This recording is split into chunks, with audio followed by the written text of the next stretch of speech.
Hello दोस्तों, स्वागत है आप सभी लोगों का राजस्थान एकेडमी पर। मैं प्रवीण सिंह आप सभी लोगों के साथ में, जैसा कि आप सभी लोग जानते हैं, लगातार रीट लेवल 2 की मैथमेटिक्स की जो क्लासेस हैं वो लेकर के आ रहा हूँ। आप सभी लोगों ने हमारे साथ में जुड़ करके जो आपका पहला यूनिट वाला पोर्शन है उसको कंप्लीट किया। उसके बाद में अपन ने थर्ड यूनिट को शुरू किया था। थर्ड यूनिट के अंतर्गत हम लोग जो है पहला टॉपिक कोण और रेखा को पढ़ चुके हैं। उसके बाद अपन ने शुरू किया था हमारे सरल आकृतियों के बारे में, जिसके अंदर त्रिभुज और त्रिभुज की सर्वांग क्षमता जो है वो अपन ने कंप्लीट कर ली है। साथ ही साथ अपन ने इनके पीवाईक्यूज भी कर लिए हैं। यदि आप आज हमारे चैनल पर पहली बार पधारे हैं तो चैनल को सब्सक्राइब जरूर करें, दोस्तों के साथ शेयर करें और प्लेलिस्ट के अंदर जाकर के पहले वीडियो से पढ़ते हुए आए तो आपको एक पढ़ने का अलग ही अंदाज मिलेगा। पढ़ने का और पढ़ाने का दोनों ही मामलों में आपको जो है मजा आ जाएगा। ठीक है, चलिए। तो अब हम आज बात करने वाले हैं चतुर्भुज के बारे में, यानी क्वाड्रिलेटर्स के बारे में। ठीक है, चलिए। तो हेडिंग डालेंगे चतुर्भुज। किसकी बात करूंगा मैं? चतुर्भुज की बात करूंगा, क्वाड्रिलेटर की बात करूंगा। लिखिए हेडिंग में चतुर्भुज। अब जैसा इसका नाम है, जैसे देखो त्रिभुज था, है ना। त्रिभुज मतलब तीन भुजा है। तो चतुर्भुज का मतलब क्या होगा सर? चतुर्भुज का मतलब होता है वह क्षेत्र जो चार ओर से घिरा हुआ हो या चार रेखाओं से घिरा हुआ हो। ठीक है, तो चतुर्भुज का मतलब इन शॉर्ट तो अपन ये कहेंगे चार भुजा वाली आकृति। तो चार भुजा। ठीक, चलो। अब लिख लो इसकी डेफिनेशन। वह क्षेत्र, वह क्षेत्र जो चार रेखाओं, चार रेखाओं से घिरा हुआ हो। ठीक है, वह क्षेत्र जो चार ओर से क्या हुआ हो? चार रेखाओं से घिरा हुआ हो। अब इसका डायग्राम बनाए तो देखो ये इस प्रकार का जो है इसका डायग्राम बन जाएगा। इसका नामकरण करते हैं, ये ए, ये बी, ये सी, ये डी। ठीक, इस ए सी को मिला दो। अभी तीन चार पॉइंट इधर ही क्लियर कर दूंगा। ये बी डी को मिला दिया। क्लियर। ये हमारे पास में एक चतुर्भुज बना है। ठीक है, दोनों जो है इसके अंदर ये कट कर रही है लाइन, मान लो ओ के ऊपर। अब ये हमारे पास में एक चतुर्भुज बन गया। अब इस चतुर्भुज के अंदर अगर हम देखें तो B C, sorry, B D और ए डी, बी डी और ए सी, ये क्या है? ये इसके विकर्ण है। क्या है? विकर्ण है। समझ में आ गई बात? और दोनों विकर्ण कहाँ प्रतिच्छेद कर रहे हैं? ओ के ऊपर। ठीक है, तो बी डी और ए सी इसमें क्या है? विकर्ण है। ये चीज का ध्यान रखेंगे। दूसरा ये ध्यान रखना है कि इसके अंदर जैसे देखो ए बी और फिर बी सी, फिर सी बी, फिर ए बी, ये चारों इसकी क्या है? भुजाएं हैं। तो देखो ए बी, बी सी और फिर सी डी और फिर ए सी, ये क्या है मेरे दोस्तों? तो ये है आपकी भुजा। क्लियर। और ए सी और बी डी क्या है? इसके अंदर विकर्ण है। और यहाँ पर कोण ए, कोण बी, कोण सी, कोण डी, ये इसके क्या कहलाएंगे? कोण कहलाएंगे। ठीक है, क्या कहलाएंगे? चतुर्भुज के कोण कहलाएंगे। इन चारों कोणों का योग, कोण ए, कोण बी, कोण सी, कोण डी, चारों कोणों का जो योग होगा वो कितना होगा? तो चारों कोणों का योग होगा 360 डिग्री। कितना होगा मेरे दोस्तों? 360 डिग्री इन चारों कोणों का योग होता है। तो चतुर्भुज के चारों कोणों का योग कितना होता है ये पूछा जा सकता है। 360 डिग्री होता है। वैसे भी ये अपने क्वेश्चन सॉल्व करने में काम आने वाला है। ठीक, ये आप नोट डाउन कर लीजिए। ये चतुर्भुज का केवल अभी इंट्रोडक्शन है। अब जो है हम अलग अलग जो चतुर्भुज होते हैं, समांतर चतुर्भुज, समलंब चतुर्भुज, विषम कोण चतुर्भुज, उनके बारे में बात करेंगे। इनको एक बार आप नोट डाउन कर लीजिए जल्दी से। चलिए, ठीक है, चलो। अगला, अब चतुर्भुज के बाद में आता है समांतर चतुर्भुज, जिसे अपन इंग्लिश में कहेंगे पैरेलेलोग्राम। ठीक है, क्या कहेंगे? पैरेलेलोग्राम। अब समांतर चतुर्भुज की अपन बात करेंगे। समांतर चतुर्भुज, अब देखिए समांतर चतुर्भुज क्या होता है। तो समांतर चतुर्भुज जो है, अगर यहाँ पर शेप दे रखा होगा तो मैं डायरेक्ट ही बनाने का प्रयास करूंगा। और ये इस टाइप का होता है, ठीक है। और ये मान लेते हैं हम, ये देखिएगा,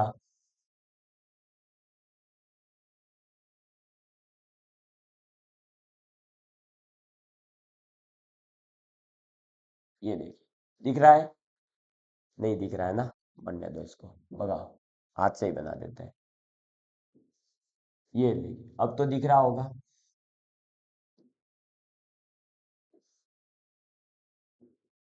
ये लो, ये क्या बन गया, एक समांतर चतुर्भुज, जिसका नामकरण हम करेंगे तो ये देखो इधर से ए बी सी, इसके अंदर भी वही बी डी जो है ये क्या हो जाएगा, विकर्ण। ये ए सी इसका क्या हो जाएगा, विकर्ण। दोनों कहाँ कट करेंगे, ओ पर, ठीक है।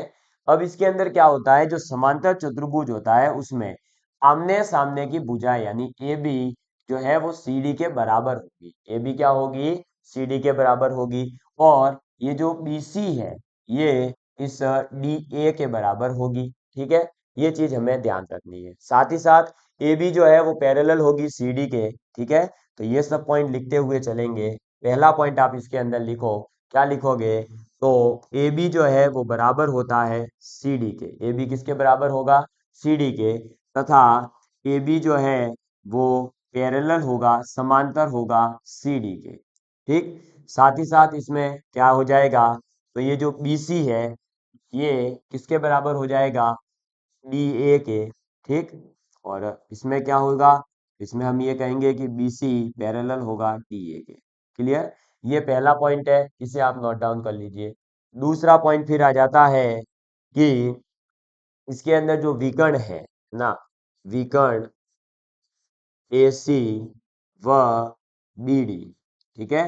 ये आपका बी डी, ये आपका ए सी। तो विकर्ण ए सी व बी डी एक दूसरे को समद्विभाजित करते हैं, एक दूसरे को समद्विभाजित करते हैं। समद्विभाजित का मतलब क्या हो गया, समद्विभाजित यानी बराबर भागों में बांटते हैं, समद्विभाजित करते हैं, ठीक है। क्या करते हैं, समद्विभाजित करते हैं। ये आप नोट डाउन कर लीजिएगा। अब समद्विभाजित कर रहे हैं, इसका मतलब क्या हुआ, तो समद्विभाजित करने का मतलब हुआ कि ओ ए और ओ सी जो है वो क्या हो जाएंगे, बराबर। ओ बी और ओ डी बराबर हो जाएंगे, ठीक है। तो ये इसी के अंदर आप साथ में ऐड कर लेंगे पॉइंट, क्या, तो देखो ओ बी जो है बराबर हो जाएगा ओडी के, और ओसी जो है वो बराबर हो जाएगा ओए के। समझ में आ गई बात? तो ये जो है समांतर चतुर्भुज है। समांतर चतुर्भुज के अंदर जो विकर्ण है वो एक दूसरे को प्रतिच्छेद करते हैं, और वो भी समद्विभाजित करते हुए। समद्विभाजित करने का मतलब इसका आधा भाग इसके आधे भाग के बराबर, इसका आधा भाग इसके आधे भाग के बराबर होता है, ठीक। इसके साथ में नेक्स्ट थर्ड पॉइंट हमारे पास क्या आएगा, तो थर्ड पॉइंट ये आता है कि हमारे पास में जो ये आमने सामने के कोण है, ये जो ए कोण है ये सी कोण के बराबर होगा, बी कोण है वो डी कोण के बराबर होगा। समझ में आ गई बात? इसी पॉइंट पर आधारित जो अपन त्रिभुज वाला एक क्वेश्चन कर रहे थे ना, वो अटकाया था, मैंने बोला था बाद में करवाऊंगा, वो अब करवाऊंगा, वो इसी पर आधारित है। तो क्या है, तो कोण ए जो है वो बराबर होगा कोण सी के, और कोण बी जो है वो बराबर होगा कोण डी के। समझ में आ गई बात? तो कोण ए बराबर कोण सी, कोण बी बराबर कोण डी। क्लियर? तो विपरीत कोण जो होते हैं, सम्मुख मतलब एक दूसरे के अपोजिट जो एंगल्स है वो क्या होते हैं, इक्वल होते हैं। साथ ही साथ नंबर फोर्थ पर इसमें भी क्या होगा, तो कोण ए, कोण बी, कोण सी और कोण डी, चारों कोणों का योग 360 डिग्री होगा। कितना होगा, 360 डिग्री होगा, ठीक है। लेकिन एक और ट्विस्ट है। क्या ट्विस्ट है सर, कि चारों कोणों का योग तो 360 डिग्री होता है, लेकिन इसमें ट्विस्ट ये है कि जो ए कोण है और जो ये बी कोण है, इन दोनों का जो योग होगा वो बी कोण और सी कोण के योग के बराबर होगा, और वो सी कोण और डी कोण के योग के बराबर होगा, और वो डी कोण और ए कोण के योग के बराबर होगा। और ये सभी आपस में बराबर किसके होंगे, 180 डिग्री के, क्योंकि ये संगत कोण होते हैं। कैसे होते हैं, संगत कोण होते हैं। तो आप यहाँ पर पांचवा पॉइंट लिखेंगे कि कोण ए प्लस कोण बी बराबर होगा कोण बी प्लस कोण सी बराबर होगा कोण सी प्लस कोण डी बराबर होगा कोण डी प्लस कोण ए, और ये बराबर किसके आएगा 180 डिग्री के, क्योंकि ये क्या है संगत कोण है। क्लियर, ये समझ में आ गई बात। ये है आपका नोट करने वाले पॉइंट्स जिन्हें आप नोट डाउन कर लीजिए जल्दी से। और ये आपका समांतर चतुर्भुज को लेकर के अगर कोई क्वेश्चन आएगा तो वो इन्हीं प्रॉपर्टीज से जो है सॉल्व होने वाला है। इसको आप नोट डाउन कर लीजिए। हो सकता है राइटिंग थोड़ा बहुत इधर उधर जा रही हो, लेकिन आपको तो जो है पढ़ने से मतलब है, राइटिंग किधर जा रही है उससे कोई मतलब नहीं होना चाहिए। ठीक है, चलो नोट डाउन करेंगे। चार्जिंग देख लो। नेक्स्ट, समांतर चतुर्भुज के बाद में आता है समचतुर्भुज। समचतुर्भुज का मतलब होता है रोम्बस। क्या आता है? रोम्बस। ठीक है, तो अब हम बात करेंगे रोम्बस की, समचतुर्भुज की। लिखिए समचतुर्भुज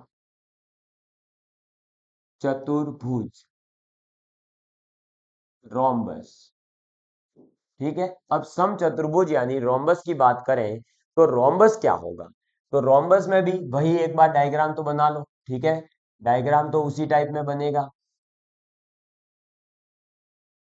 ये लो, नामकरण कर दो, ए बी सी डी मिला दो, ये बी डी मिल गया, ये ए सी मिल गया, ये ओ बिंदु पे मिला दिया। अब इसमें भी क्या होता है, तो जो हमारे पास में रोम्बस होता है, समचतुर्भुज होता है, समचतुर्भुज की चारों भुजाएं, क्या चारों भुजाएं A B B C C D D A चारों क्या होती है?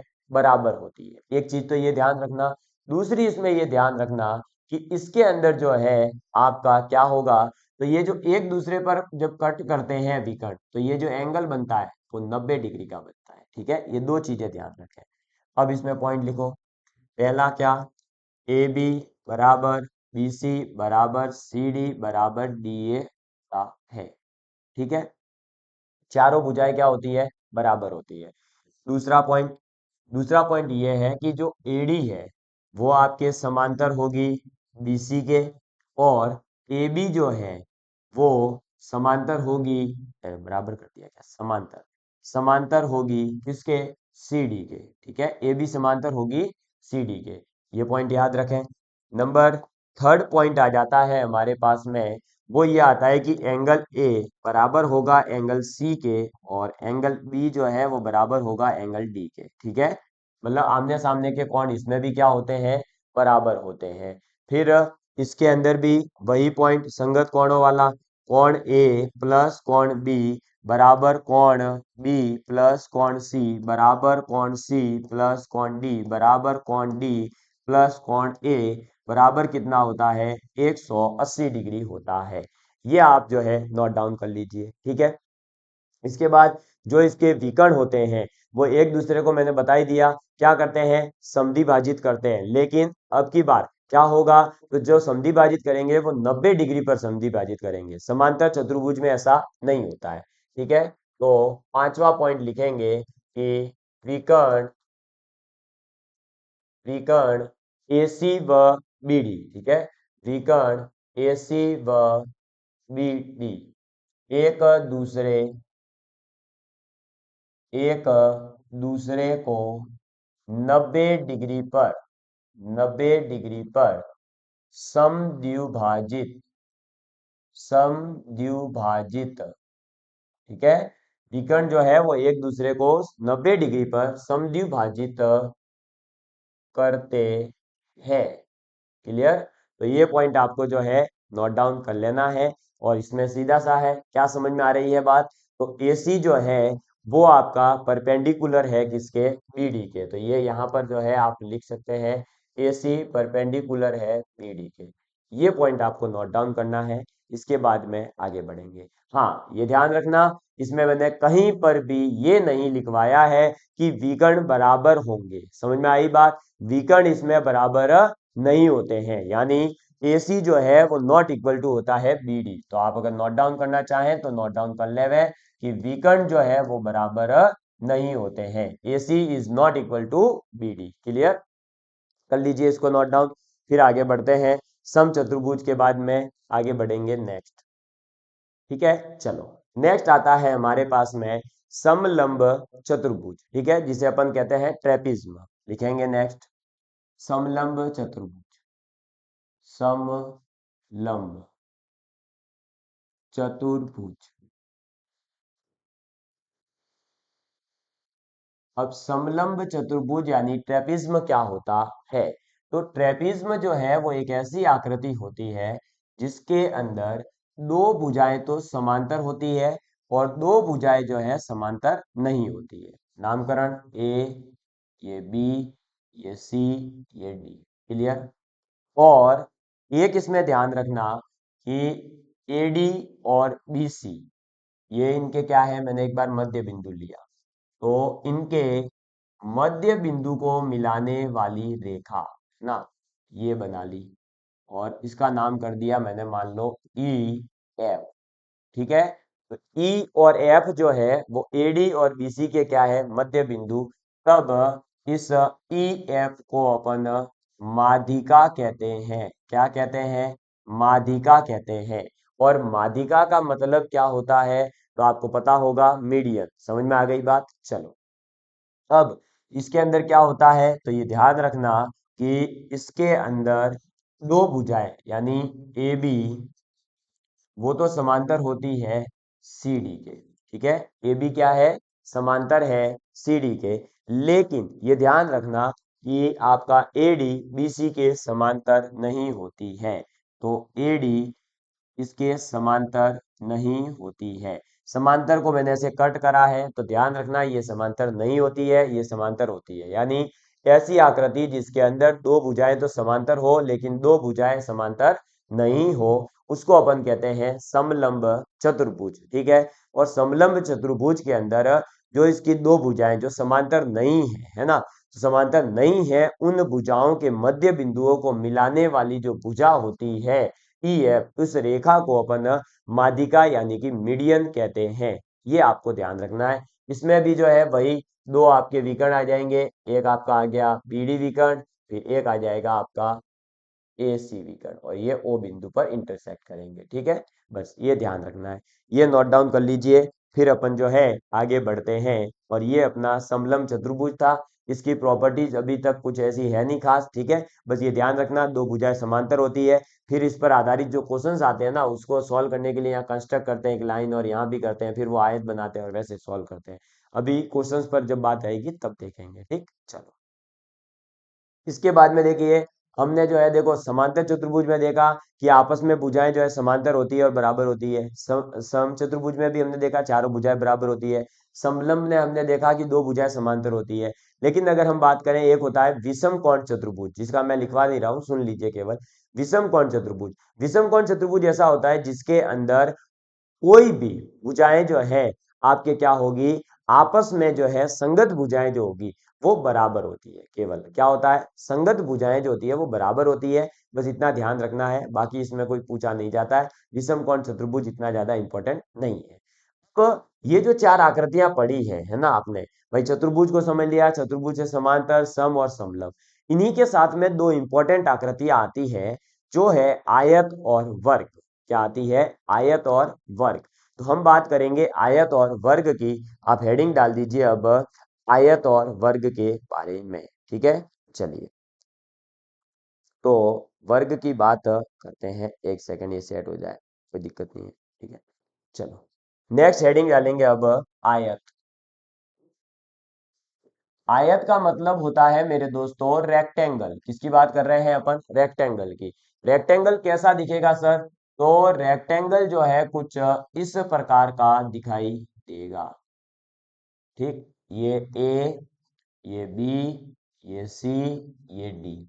और इसके अंदर क्या होता है तो आपस में आमने सामने की जो भुजाएं हैं AD और BC, और AB और CD क्या होगी? बराबर होगी। ठीक है, फिर इसके अंदर जो है हम क्या करेंगे तो एक विकर्ण बना देंगे AC, दूसरा विकर्ण बना देंगे BD, और ये दोनों इंटरसेक्ट करेगी O पर। ठीक है, चलो अब इसमें पॉइंट लिख लेते हैं तो आयत के अंदर क्या होगा, तो आयत है ये ABCD, इसके गुण क्या होंगे, तो AB के बराबर होगा CD।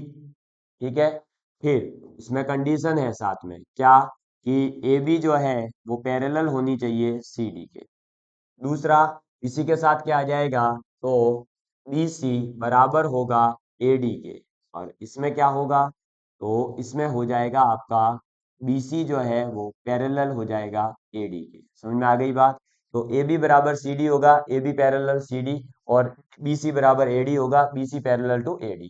नेक्स्ट सेकेंड पॉइंट हम बात करेंगे, तो विकर्ण जो होते हैं इसके अंदर क्या, विकर्ण विकर्ण AC बराबर हो जाएगा विकर्ण AD के, सॉरी BD के, BD है ना, हाँ, तो BD के। तो विकर्ण AC और BD जो है आपस में बराबर होते हैं। नंबर थर्ड की अगर मैं बात करूं, तो नंबर थर्ड ये कहता है कि इसमें जो चारों कोण हैं, A, कोण B, कोण C और कोण D, चारों के चारों कोण कितने होते हैं, तो 90 डिग्री होते हैं। चारों कोण कितने होते हैं, 90 डिग्री होते हैं, यानी इसमें चार समकोण बनते हैं। चारों ही कोनों पे जो कोण बनेंगे वो कैसे होंगे, समकोण होंगे। इस बात का आपको ध्यान रखना है। नेक्स्ट आपका इसमें जो है इंपॉर्टेंट पॉइंट आता है वो ये है कि जो AC विकर्ण है उसका जो स्क्वायर होता है वो बराबर होता है दो भुजाओं के स्क्वायर के सम के, यानी BC प्लस AB के स्क्वायर के। क्योंकि यहाँ पर ये पाइथागोरस थ्योरम ही लग रही है, और पाइथागोरस थ्योरम क्या होती है, तो कर्ण का स्क्वायर बराबर लंब का स्क्वायर प्लस आधार स्क्वायर। ठीक है, और अगर हम देखें तो ABC एक समकोण त्रिभुज है, क्योंकि इसमें एक 90 डिग्री एंगल आ रहा है। ठीक है, तो ये 90 डिग्री एंगल है, तो फिर क्या होगा, AC हो गया कर्ण, तो कर्ण का स्क्वायर बराबर BC का स्क्वायर प्लस AB का स्क्वायर, ये आएगा। साथ ही साथ हम ये कह सकते हैं कि AC का स्क्वायर जो है और किसके बराबर होगा, तो AC का स्क्वायर बराबर होता है AD के स्क्वायर प्लस CD के स्क्वायर के। कैसे भाई, ये छोटा वाला त्रिभुज नीचे वाला जरूरी थोड़ी है, ऊपर वाला ले लो, ये वाला ले लो ACD, तो ये एंगल 90 होगा, तो इसमें तो ये हो जाएगा AC का स्क्वायर बराबर BC का स्क्वायर प्लस AB का स्क्वायर, या फिर हम ये कह सकते हैं AD का स्क्वायर प्लस CD का स्क्वायर। ठीक, चलो इसके साथ में और क्या याद रखना है, तो हमें BD के लिए भी याद रखना पड़ेगा। चलो तो वो भी लिख लो भाई, है ना, पांचवा। तो BD का स्क्वायर किसके बराबर होगा, तो BD का स्क्वायर बराबर होगा AB का स्क्वायर प्लस AD का स्क्वायर के। ठीक है, और इसी प्रकार से ऊपर वाले से अगर लेते हैं, तो BD का स्क्वायर बराबर किसके हो जाएगा, BC का स्क्वायर प्लस CD का स्क्वायर के। ठीक है, समझ में आ गई बात, क्लियर है। और एक पॉइंट याद रखना है कि इसके अंदर AC और BD जो होते हैं वो समद्वि भाजित करते हैं। AC जो है वो BD को क्या करता है, समद्वि भाजित करता है, या हम ये कहें कि BD जो है वो AC को समद्वि भाजित करता है। ठीक, चलो तो नंबर 6 से लिखेंगे AC BD को समद्विभाजित समद्विभाजित करता है। क्या करता है, समद्विभाजित करता है। तो AC जो है वो BD को समद्विभाजित करता है, और समद्विभाजित करने का मतलब हो गया ये OA OC OB OD ये सब क्या होते हैं, आपस में बराबर होते हैं। ये मैंने पॉइंट लिखवा दिया, आप इससे समझ ही गए होंगे। तो ये था हमारा आयत, क्या था, आयत, रेक्टेंगल। ये सभी प्रॉपर्टीज आप एक बार याद कर लेना, फिर इस पर जो आधारित क्वेश्चंस होंगे ना उनकी बात अपन आराम से करेंगे, चिंता मुक्त रहिए आप, है ना। चलिए आगे बात करते हैं, ये नोट डाउन कर लिया होगा तो नेक्स्ट। अब हमारा जो आकृति आती है चतुर्भुज के अंदर, वो लास्ट आकृति है वर्ग। क्या है, वर्ग, स्क्वायर, तो हेडिंग डालेंगे वर्ग, इंग्लिश में कहेंगे स्क्वायर। ठीक है, देखिए अब वर्ग कैसा दिखता है, तो वर्ग इस प्रकार की आकृति होता है। नाम दे देंगे ABCD, और ये BD को मिला दिया, ये AC को मिला दिया, ये O, और साथ ही साथ यहाँ पर जो ये विकर्ण है ये एक दूसरे को 90 डिग्री पर कट करते हैं। AB BC CD AD सभी बराबर होते हैं। ठीक, चलो तो अब इसमें देखो क्या क्या बातें आ जाएगी। तो सबसे पहला पॉइंट क्या आएगा, तो AB बराबर होगा BC बराबर होगा CD बराबर होगा AD के, और ये सभी भुजाएं क्या होगी, आपस में बराबर होगी, खेल खत्म। ठीक है, तो आपको समझ में आ गया वर्ग का मतलब क्या है, चारों भुजाएं बराबर। दूसरा सेकंड पॉइंट ये कहता है कि इसमें भी जो है विकर्ण आपके होगा वो आपस में बराबर होंगे। तो विकर्ण AC विकर्ण BD के क्या होगा, बराबर होगा। इसमें भी कोई डाउट नहीं होगा। इस विकर्ण की वैल्यू क्या होगी, तो इस विकर्ण की वैल्यू हो जाएगी भुजा √2। ठीक है, भुजा को मैंने A से रिप्रेजेंट कर दिया है, यहाँ लिख देता हूँ भुजा, समझ में आ जाएगा। तो भुजा का √2 करने पर जो है वर्ग का क्या निकल कर आ जाता है, विकर्ण। ठीक है, ऐसे ही अगर घन की बात करें, है ना, तो घन का जो विकर्ण होता है वो होता है भुजा √3। ये याद रखना अगर काम आए तो आगे। नंबर थर्ड पर अपने प्रॉपर्टी आ जाती है, वो ये आती है कि इसमें एंगल जो है वो ABCD चारों के चारों कितने होते हैं, 90 डिग्री होते हैं। ठीक, चलो नंबर फिर फोर्थ जो आता है वो ये आता है कि इसके विकर्ण एक दूसरे को क्या करते हैं, तो विकर्ण एक दूसरे को कट तो करते ही हैं, यानी कि OA बराबर OB बराबर OC बराबर OD। और इसके साथ में जो है पांचवा पॉइंट ये है कि विकर्ण एक दूसरे को 90 डिग्री पर समद्विभाजित 90 डिग्री पर समद्विभाजित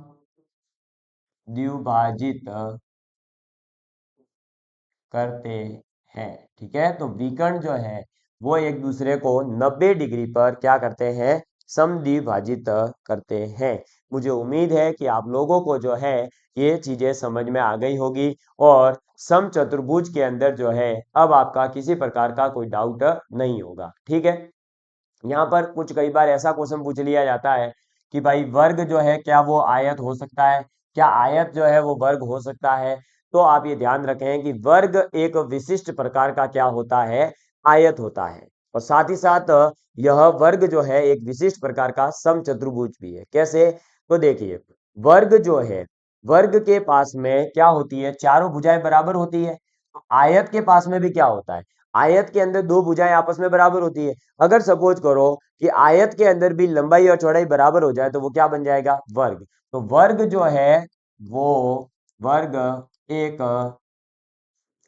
विशिष्ट यानी स्पेशल विशिष्ट प्रकार का समचतुर्भुज समचतुर्भुज और आयत यानी रेक्टेंगल आयत है। ठीक है, ये पॉइंट हमें ध्यान रखना है। वर्ग क्या है, एक विशिष्ट प्रकार का समचतुर्भुज और आयत है। इसी के साथ में जो चतुर्भुज है, क्वाड्रिलेटरल है, उसकी थ्योरी आपके कंप्लीट होती है। अब अगली क्लास के अंदर अपन बहुभुज और वृत्त की जो कुछ पॉइंट्स हैं वो नोट डाउन करेंगे, उसके बाद में इस पर आधारित क्वेश्चंस की बात अपन करेंगे। ठीक है, मुझे उम्मीद है कि आज की सभी टॉपिक्स आपको समझ में आ गए होंगे। ये याद करने वाली बातें आप नोट डाउन कर लेना और याद कर लेना। ठीक, चलते हैं, मिलते हैं, धन्यवाद।